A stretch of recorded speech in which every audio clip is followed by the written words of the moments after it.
সবাইকে নমস্কার। সবাই ভালো আছেন আশা করি। ভগবতী জগদম্বার কৃপায় আপনারা ভালো থাকুন, মায়ের কাছেই প্রার্থনা করব। আজকে পার্থিব শিবলিঙ্গ বিষয়ে একটু আলোচনা করব। আপনারা দেখতেও পাচ্ছেন একটি পার্থিব শিবলিঙ্গ গঠন করা হয়েছে। এই পার্থিব শিবলিঙ্গ পূজা বিষয়ে আজকে কিছু জানানোর জন্যই মূলত এই ভিডিওটি তৈরি করলাম। একজনের নামে সেদিন বিশেষ পার্থিব শিব পূজা হয়েছিল, প্রায় অধিকাংশ দিনই হয়, কিন্তু সেদিন একটু পুজো পাঠের ছবি তুলে রাখার সৌভাগ্য হয়েছিল। আমি আজকে সেই বিষয়ে কিছু আলোচনা করব যে পার্থিব শিবলিঙ্গ পুজো করলে কি হয়, এমনকি পার্থিব শিবলিঙ্গ পূজার দ্বারা মানুষের যে অধিকাংশ মনস্কামনা সিদ্ধ হয়, রোগ ব্যাধি ইত্যাদি নাশ হয়, এটি ধ্রুব সত্য কথা।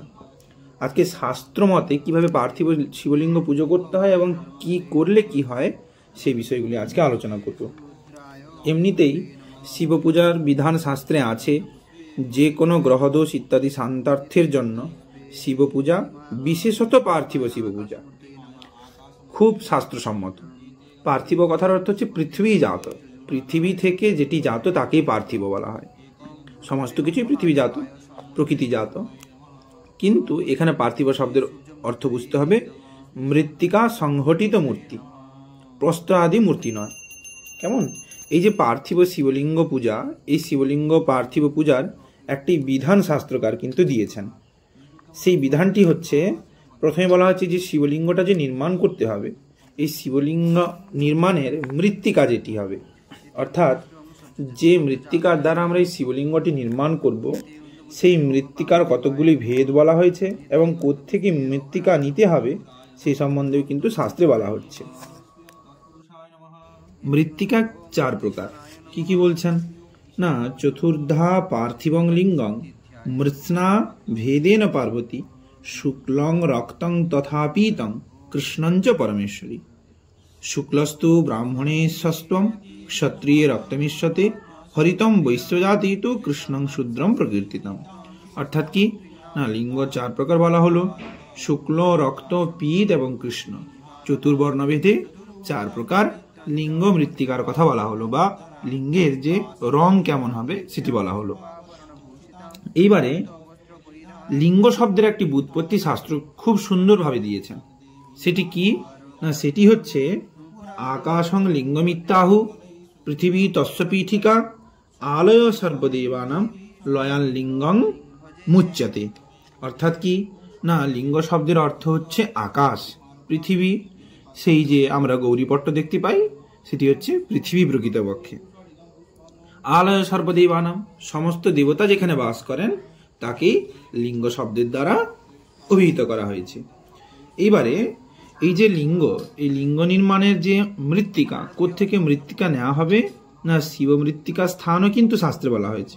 বলছেন তীর্থম মৃৎস্না সমাহৃত নির্মায় লিঙ্গমদ্ভুতম তীর্থাভাবে মহেশানি শূদ্রস্য মৃত্তিকা প্রিয়ে সর্বাভাবে মহেশানি গোষ্পদাস্থঞ্চ মৃত্তিকা অথবা পরমেশানি যত্র চিত্রম প্রসীদতি মৃত্তিকা পরিমাণং মাতৃকাতন্ত্রে বলেও দেওয়া হয়েছে যে মৃত্তিকা তুলকং গ্রাহ্যম অথবা তুলকোদ্বয়ম।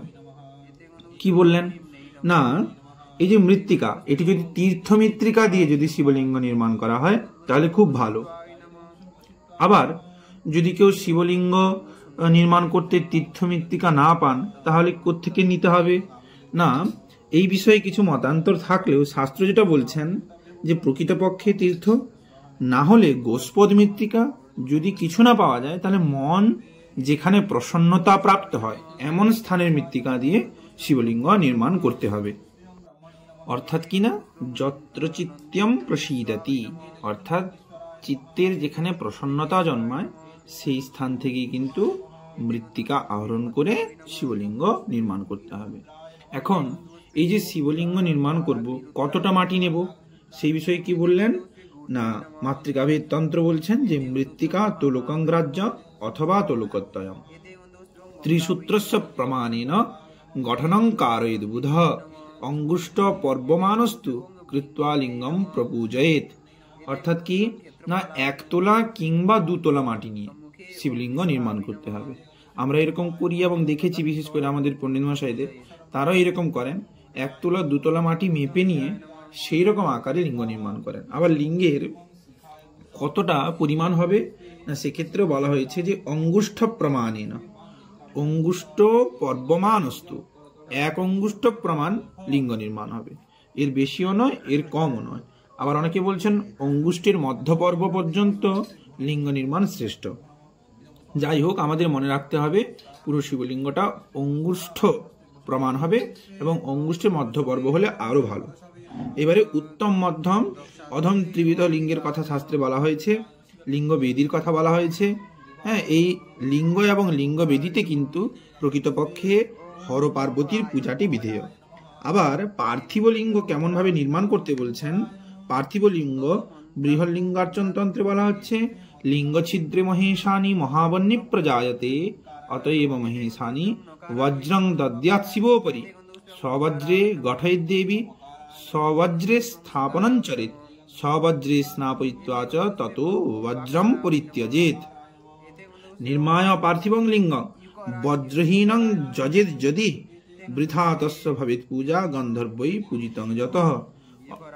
আবার কি বললেন না, এই যে লিঙ্গ নির্মাণ করতে হবে, লিঙ্গের মধ্যে যে মহাবন্যী, অপার্থিব যে মহাবন্যী উৎপন্ন হয়, সেই মহাবন্যী ধারণের ক্ষমতা যেহেতু কারো থাকে না, সেই জন্য সবজ্রযুক্ত লিঙ্গ নির্মাণ করতে হয়। অর্থাৎ আমরা যেটা দেখি বা যেটা করি সেটি হচ্ছে লিঙ্গের উপরে একটি ছোট্ট মাটির বল রেখে দিতে হয়, সেটাকে চিন্তা করতে হয় বজ্র, এবং পুজোর সময় সেটিকে নামিয়ে রেখে তারপরে এই পার্থিব শিবলিঙ্গের পূজা করতে হয়। এই জন্য বলা হচ্ছে সবজ্রে গঠয়েদ দেবী। কিন্তু পাষাণাদি যে লিঙ্গ, তাতে কিন্তু এই বজ্র চিন্তা নেই। এই বজ্র কোথায় রাখা হবে এর বিভিন্ন ব্যবস্থা আছে। শক্তিপীঠে, অর্থাৎ যেটি আমরা গৌরীপট্টে দেখতে পাই, সেখানেই বজ্র স্থাপনের কথা বলা হয়েছে। এখন আরেকটি বিষয় জানতে হবে, এই যে পার্থিব শিবলিঙ্গ, এই পার্থিব শিবলিঙ্গ নির্মাণেরও কিন্তু একটা সমস্যা আছে। সেই সমস্যাটা কিন্তু গুপ্ত সাধনতন্ত্রে খুব ভালো করে বলা হয়েছে, যে পার্থিব শিবলিঙ্গ পুজো করতে করতে যদি এই মৃত্তিকা পতন হয় বা মৃত্তিকা স্থলন হয়, তাহলে কিন্তু ক্ষতিকারক। কি বলছেন গুপ্ত সাধনতন্ত্র? বলছেন যদি দৈবাৎ মহেশানি মৃত্তিকা স্থলনং ভবেত, তাবদ বর্ষ সহস্রাণি নরকে পূজসোনিতে কুম্ভিপাকে মহাঘোরে পিতৃবিহি সহপচ্যতে। অর্থাৎ মৃত্তিকা স্থলন হলে খুব ক্ষতিকারক, এবং যদি মৃত্তিকা স্থলন হয় তাহলে শাস্ত্র বলছেন নরক আদি গমন করতে হবে।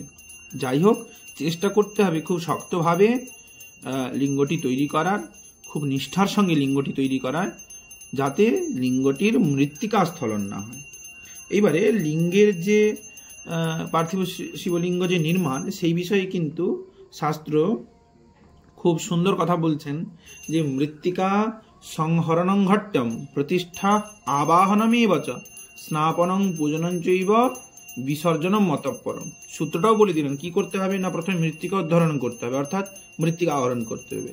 দ্বিতীয়বারে কি করতে হবে না, সেটিকে সংগঠিত করতে হবে, লিঙ্গ নির্মাণ করতে হবে। তৃতীয়বার কি না, শিবলিঙ্গের প্রতিষ্ঠা করতে হবে। 4 নম্বর কি না, স্নাপন করতে হবে, স্নপন। 5 নম্বর কি, পূজন করতে হবে, এবং 6 নম্বর হচ্ছে বিসর্জন। এইবারে এই যে 6টা পদ্ধতি বলা হলো বা স্টেপ বলা হলো, এই 6টা স্টেপকে কোন কোন মন্ত্রে পূজা করতে হবে বলা হচ্ছে। হর মহেশ্বরশ্চৈব শ্লোপানি পিনাকধৃক পশুপতি শিবশ্চৈব মহাদেব ইতিক্রমাৎ। দেখুন, প্রথম যখন মৃদাহরণ হবে, অর্থাৎ মৃত্তিকা নেওয়া হবে 1 তোলা বা 2 তোলা, তখন কি বলা হচ্ছে না, ওং হরায় নম, এই মন্ত্রে মৃত্তিকা নিতে হবে। দ্বিতীয় কি, ওং মহেশ্বরায় নম, এই মন্ত্রে শিবলিঙ্গ নির্মাণ করতে হবে।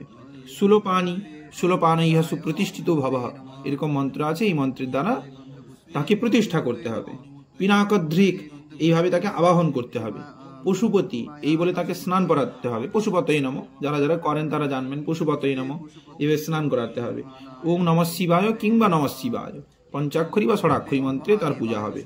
মহাদেব, এই মন্ত্রে বিসর্জন ইত্যাদি ক্রিয়া হবে। তারপরে পঞ্চবক্ত্র পূজা ইত্যাদি তো আছে, অষ্টমূর্তি পূজা আছে, তার যে আভরণ দেবতারা আছেন, নন্দী ইত্যাদি যারা যারা আছেন, তাদেরও কিন্তু এইভাবে পরপর পরপর পূজা হবে। এখন কথা যে এই যে শিবলিঙ্গ, এই শিবলিঙ্গ কিন্তু প্রকৃতপক্ষে শাস্ত্র বলছেন যে মৃত্তিকা শিবলিঙ্গ শান্তি সস্থায়নে বিশেষত ফলপ্রদ। আমরা যখন মৃত্তিকা শিবলিঙ্গ বা পার্থিব শিবলিঙ্গের কবচ পাঠ করি তখন দেখি একটা জায়গায় যে যদি কবচ না পাঠ করে কেউ শান্তি সস্থায়ন কর্মে পার্থিব শিবলিঙ্গ পূজা করেন তাহলে তিনি তার কোনো ফল পাবেন না। তাহলে পার্থিব শিবলিঙ্গ পূজা করলে প্রকৃতপক্ষে আশাতীত ফল লাভ করা যায়, এটা আমরা দেখেছি।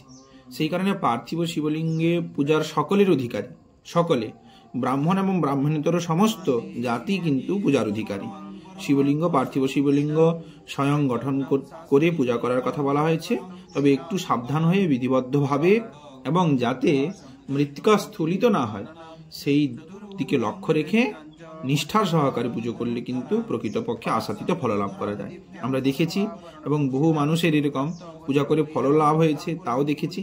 অতএব আপনারা সকলে নির্ভয়ে নিশ্চিন্ত চিত্তে এবং ভক্তিযুক্ত চিত্তে পার্থিব শিবলিঙ্গ পুজো করান, এতে কিন্তু খুব উপকার পাবেন। যে কোনো অসুবিধা হোক, বিশেষ করে শারীরিক রোগাদি বা শান্তি সস্থায়ন কর্মে এই পার্থিব শিবলিঙ্গ পূজা কিন্তু খুব খুব ভালো কাজ করে। আপনারা সকলে পার্থিব শিবলিঙ্গ পূজা করুন, শিখে নিয়ে করান এবং সকলের ভালো হোক, সকলের মঙ্গল হোক। পরমেশ্বরের কাছে, শিবের কাছেই প্রার্থনা করছি, শাম্ব সদাশিবের নিকটেই প্রার্থনা করছি, মহামায়ার নিকটেই প্রার্থনা করছি। আপনারা সকলে সুস্থ থাকুন, ভালো থাকুন। নমস্কার। अथ शिवस्तोत्रम् ओंकारं बिंदु संयुक्तं नित्यं ध्यायन्ति योगिनः कामदं मोक्षदं चैव ओंकाराय नमो नमः। नमस्ते ऋषयो देवा नमन्त्यप्सरसाङ्गणा नरा नमन्ति देवेशं नकाराय नमो नमः।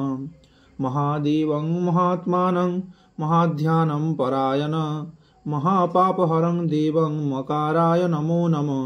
शिवं शान्तं जगन्नाथं लोकानुग्रहकारकं शिवमेकपदं नित्यं शिकाराय नमो नमः। वाहनं वृषभोजस्य वासुकी कण्ठभूषणं वामिशक्तिधरं देवं वकाराय नमो नमः। यत्र यत्र स्थितो देवः सर्वव्यापी महेश्वरः यो गुरु सर्वदेवानां जकाराय नमो नमः। षडक्षरमिदं स्तोत्रं या पठेत् शिवसन्निधौ शिवलोकमवाप्नोति शिवेन सह मोदते। श्रीरुद्रजामले शिव षडक्षरस्तोत्रं शिवार्पणमस्तु।